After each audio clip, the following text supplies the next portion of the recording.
मैं हूं आपके साथ नेहा दुबे। एपीएन के लोकप्रिय कानूनी प्रोग्राम लीगल हेल्पलाइन में आप सभी का बहुत स्वागत है।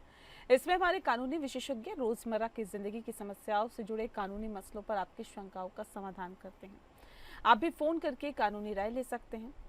आज हम धन की वसूली के लिए दीवानी कानून उपचार या फिर सिविल रिकवरी की बात करेंगे। इसके लिए उचित क्षेत्राधिकार वाले न्यायालय में वाद या सूट दाखिल किया जाता है। पूरी प्रक्रिया सिविल प्रक्रिया संहिता 1908 से संचालित होती है। ये तो थी सिविल रिकवरी से जुड़ी हुई बुनियादी जानकारी। ज़्यादा जानकारी देंगे और सलाह देंगे आज के हमारे कानूनी विशेषज्ञ अधिवक्ता नवीन पांडे जी। नवीन जी, बहुत बहुत स्वागत है आपका। शुक्रिया नेहा जी।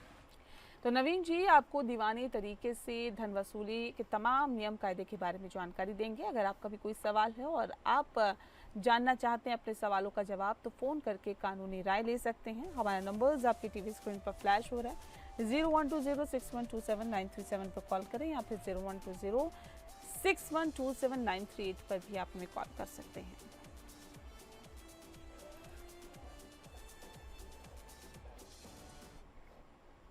तो नवीन जी हमारे साथ लगातार जुड़े हुए हैं। नवीन जी, धन वसूली के लिए सूट कहां पर दाखिल किया जा सकता है?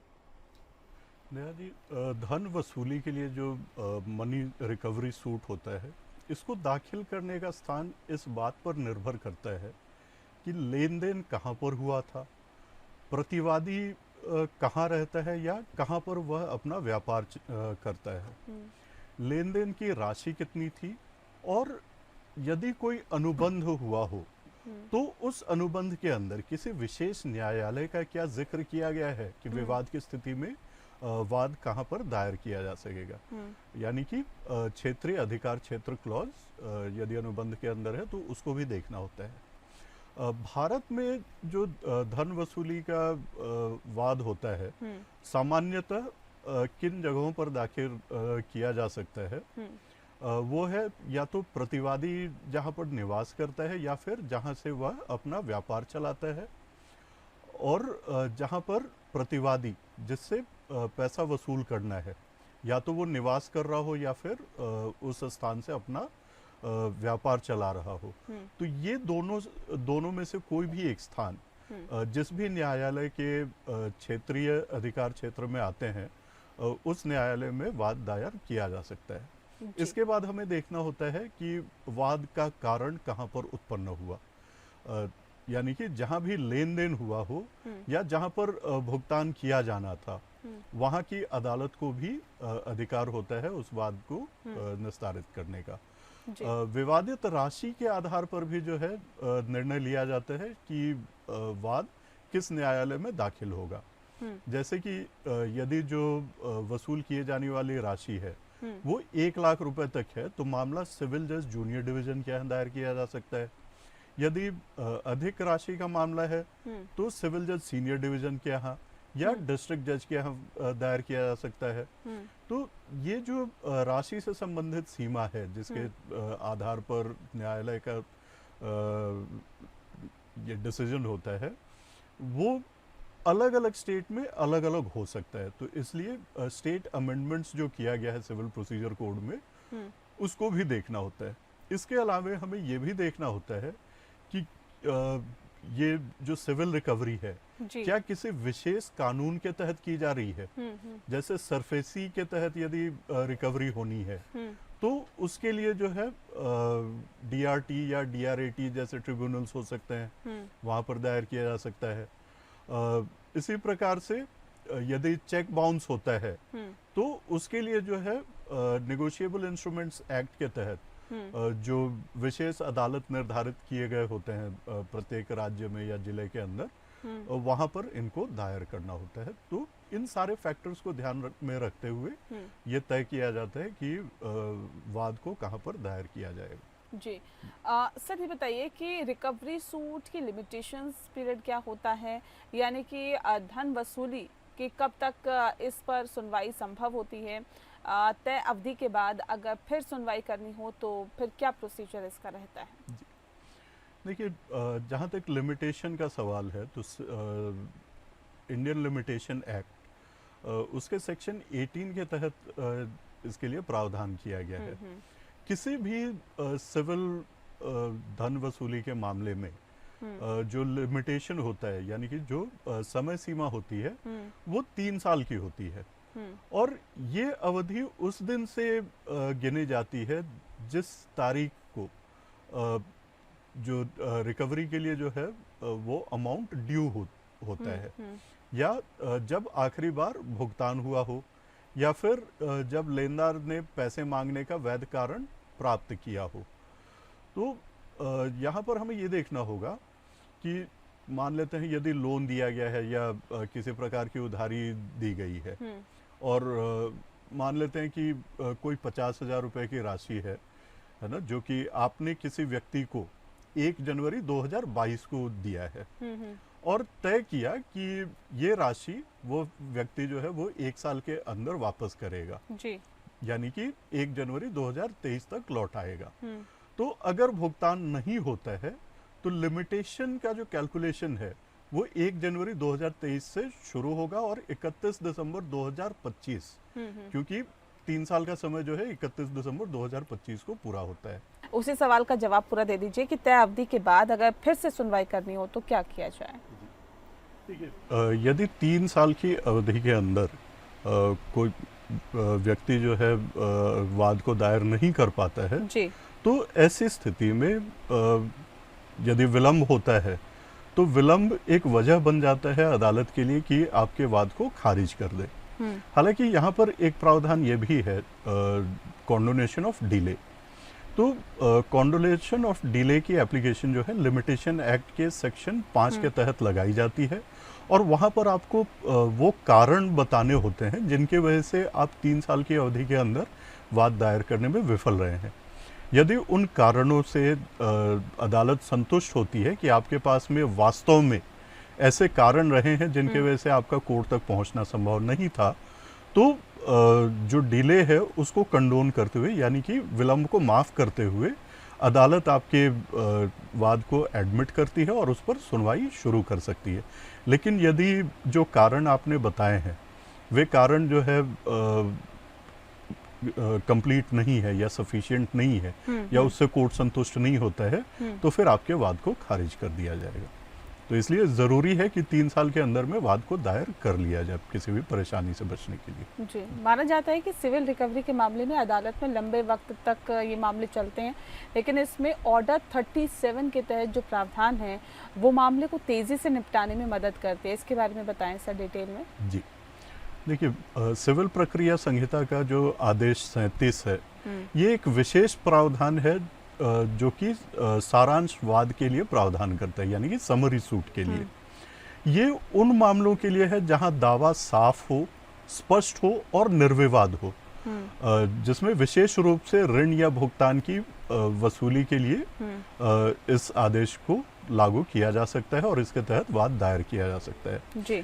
सारांश प्रक्रिया होने की वजह से यहाँ पर ये सुनिश्चित करना आवश्यक है कि स्पष्ट रूप से देनदारी जो है वो साबित हो रही हो, और यहाँ पर कोर्ट भी ये प्रयास करता है कि जो कानून का मकसद है उसको हासिल किया जा सके। इसका मकसद ये है कि जो देनदार है वो अनावश्यक रूप से मुकदमे को लंबा ना खींच सके। अब नियम ये कहता है कि प्रतिवादी को केवल अनुमति मिलने पर ही जवाब देने का अधिकार होता है। ऑर्डर 37 के तहत जो दायर वाद होता है उसमें जी जी जी। ये मुख्यतः ऐसे मामलों में इस आदेश का जो है इम्प्लीमेंटेशन किया जाता है जहां पर हमें धन की वसूली या तो किसी बिल, हुंडी या फिर वचन पत्र, जिसको प्रॉमिसरी नोट कहते हैं, उस पर आधारित हो, या फिर किसी लिखित अनुबंध के ऊपर आधारित हो, या परक्राम्य लिखित अधिनियम के तहत चेक बाउंस का मामला हो। तो प्रतिवादी द्वारा वादी को देय धनराशि जिसमें कोई विवाद नहीं है, जहां पर स्पष्ट है कि प्रतिवादी की देयता बनती है, तो ऐसे मामलों में ऑर्डर 37 का जो है वो सहारा लिया जाता है। अब इसमें क्या होता है कि सबसे पहले वाद दायर किया जाता है जिसमें स्पष्ट रूप से ये लिखा होना आवश्यक है कि वाद ऑर्डर 37 के तहत दायर किया गया है। वाद दायर करने के बाद में जब कोर्ट संतुष्ट हो जाती है कि ये इन्हीं कारणों के आधार पर जो है वाद दायर किया गया है, तो कोर्ट समन्स जारी करती है। और इस मामले में जो समन्स जारी किए जाते हैं वो केवल और केवल उपस्थिति के लिए किए जाते हैं। प्रतिवादी जो है उपस्थित होकर के जवाब दाखिल नहीं कर सकता है, बल्कि उसको लीव टू डिफेंड यानी कि कोर्ट से अनुमति लेनी पड़ती है कि वो अपना बचाव कर सके। और जब अदालत जो है बचाव के लिए अनुमति दे देती है, उसके बाद ही अपना जो है रिटन स्टेटमेंट या रिप्लाई प्रतिवादी दायर कर सकता है। लेकिन यदि कोर्ट को ऐसा लगता है कि प्रतिवादी को अगर ये मौका दिया गया तो वो अन्यथा इस मामले को जो है लंबा खींचेगा या कोई आधार नहीं बनता है उसको जवाब दाखिल करने के लिए अवसर देने का, तो इस स्थिति में कोर्ट जो है उसको जवाब दाखिल करने का मौका देने के बजाय सीधे आगे बढ़ते हुए इसमें डिक्री पारित कर देती है। जी जी जी। तो ये प्रावधान होता है ऑर्डर 37 का। जी ठीक है सर, ये बताइए कि चेक के जरिए धन की रिकवरी मामले में नेगोशिएबल इंस्ट्रूमेंट एक्ट या एनआईए के तहत भी क्या कार्रवाई संभव है, इस बारे में बताएं सर। जी देखिए, यदि चेक बाउंस हो जाता है तो उस मामले में भी जो है उसके वसूली के लिए मामला दायर किया जा सकता है।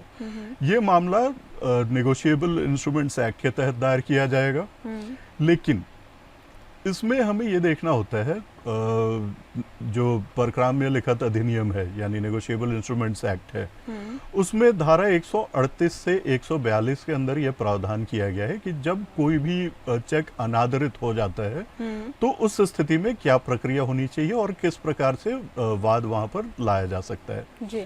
इसमें सबसे पहले हमें यह देखना होता है कि चेक का उद्देश्य क्या है, यानी कि चेक क्या किसी ऋण या लेन देन की अदायगी के लिए जारी किया गया था। इसके बाद में देखा जाता है कि बैंक द्वारा चेक जो है उसको अस्वीकृत किया गया हो, जो कि बहुत सारे कारणों से हो सकता है, जैसे कि अपर्याप्त धनराशि का होना बैंक अकाउंट के अंदर या कोई भी जो वैध कारण हैं जिनके आधार पर चेक को अनादरित किया जा सकता है। तो उनमें से किसी एक कारण के आधार पर चेक बाउंस हुआ हो। इसके अलावा क्या चेक को जो है जारी करने की तिथि से 3 महीने के अंदर दायर किया गया था, ये देखना भी आवश्यक होता है।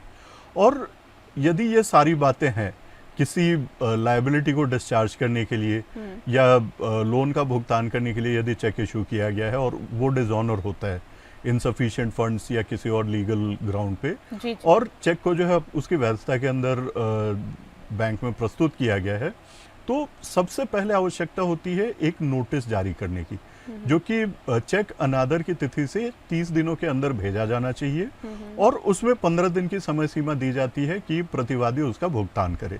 यदि 15 दिनों के अंदर प्रतिवादी भुगतान करने में विफल होता है तो अगले 30 दिनों के अंदर वाद दायर करना होगा और तभी इस मामले की सुनवाई आगे हो सकती है। जी जी। सर, ये क्या बैंक वगैरह भी सिविल रिकवरी को धन वसूली या लोन वसूली का जरिया बन सकते हैं? जी देखिए, वैसे तो बैंकों के लिए सरफेसी अधिनियम जो है वो लाया गया है कि बैंक का यदि कोई लोन बकाया है और जो उधार करता है वो लोन नहीं चुका रहा है, तो ऐसी स्थिति में ज़्यादातर सरफेसी अधिनियम के तहत जो है रिकवरी की प्रक्रिया बैंक कर सकती है। लेकिन कई बार ऐसा होता है कि सरफेसी अधिनियम को यदि हम देखें तो वहाँ पर एक न्यूनतम राशि के बारे में जिक्र किया गया है। यदि जो धन वसूल करना है उस न्यूनतम राशि से कम है तो सरफेसी अधिनियम के तहत डेट रिकवरी ट्रिब्यूनल में वाद दायर नहीं किया जा सकता है। तो अब ऐसी स्थिति में ये तो नहीं कहा जा सकता है कि बैंक अपना पैसा वसूल नहीं कर सकती।